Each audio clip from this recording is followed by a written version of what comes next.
I'm going to freely admit that I have a hard time shitting on this game because something about it just is very enjoyable to me. The scenery, the music, it all works very well. It's very solemn, but not in that emo, I want to cut myself sort of way. It's that sort of undead, afterlife, you're on the verge of hell, I don't know. It's just not emo. And it just looks bad as hell. I mean, your dude is ripped as fuck.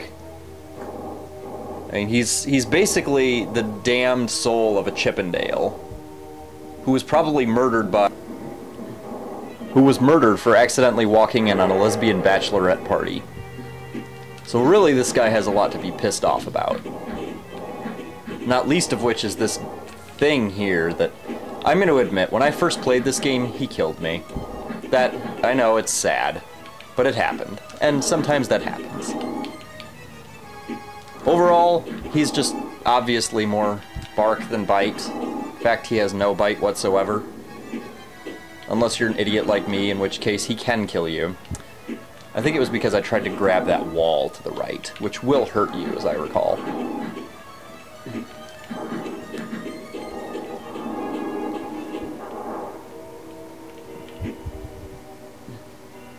Oh, almost there. Ah, yes, I was going to talk about some of the gameplay. This game does do something that I really can't stand, and that is you shoot once, and you have to wait until you either hit something or your fireball gets off the screen before you can shoot again. Now, if you get right in that fucker's face, you can spit in the hell in his eye. Just indefinitely. And that's what you want to do there. But otherwise, this game does require a pretty decent degree of accuracy. I mean, yeah, it's manageable. It's not any kind of modern first-person shooter accurate, and you don't need to make headshots and shit. But you've got to be careful.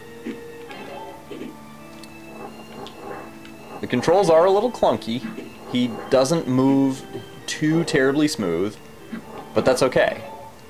Because you'll eventually more than make up for it in firepower and the fact that you can, from the beginning, fly indefinitely. You can't go up and down yet. At will. You can drop, which isn't the same thing as flying in a downward direction.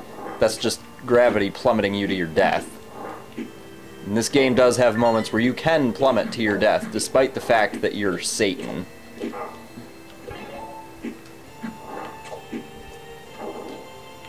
And the flying mechanic is just wonderful. And as I had mentioned, I guess the Gargoyles Quest series, which came before this on the NES, did not allow you to fly indefinitely, or at least for most of the game. I think that's gay as hell. This dude isn't even a living being. I think he's probably able to fly as much as he likes.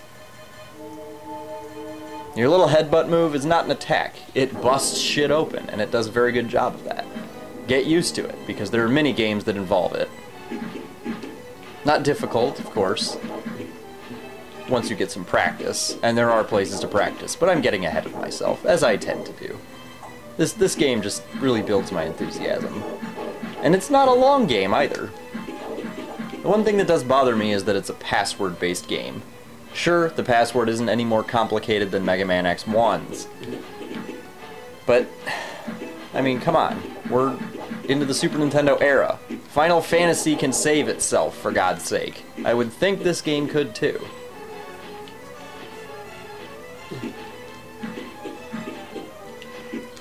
This guy's just not really worth commenting on, because he's that easy. I beat him on my first try. And that's first try after I'd been beaten by that really pathetic dude in the Coliseum.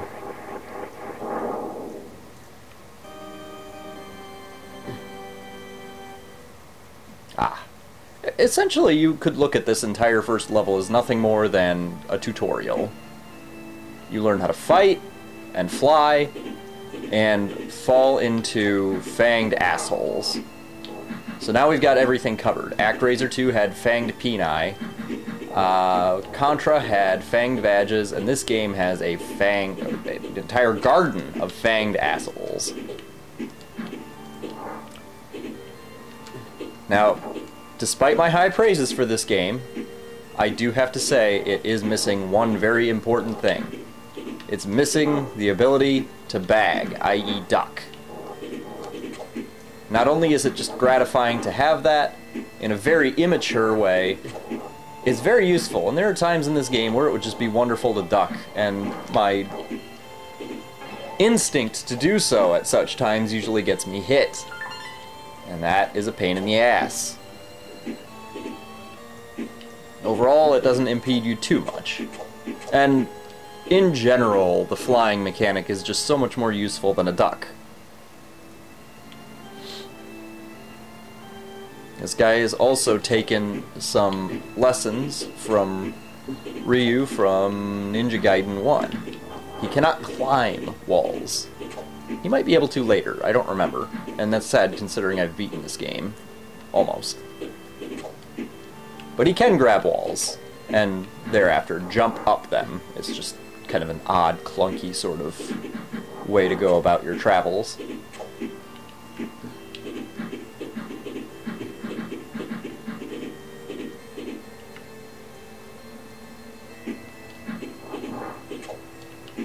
And then up here you will meet your... what are we going to call him? He's your former partner.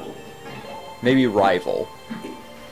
This man was also a Chippendale, but he was killed in a head-on with a bullet train, and now he looks like a backwards person.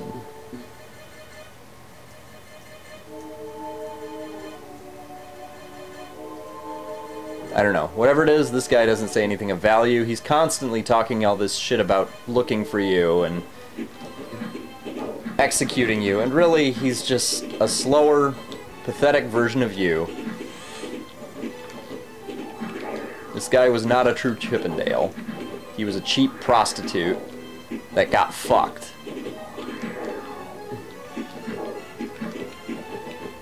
The only danger with this guy, and I use that term very loosely, is the fact that sometimes he'll do what some enemies in video games, old video games, love to do, and that is fly off the fucking screen. I hate that.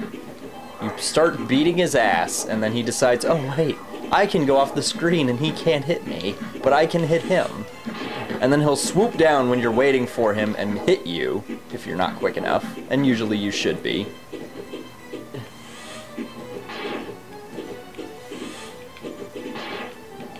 The big key is to try to lure him into doing that diving shit and then dropping below him and beating his ass thereafter. And then he'll spew a bunch of worthless shit at you, complaining about how he had to work the streets while you got the high-paying jobs, and then he'll fly away. And then you'll get your first transformation.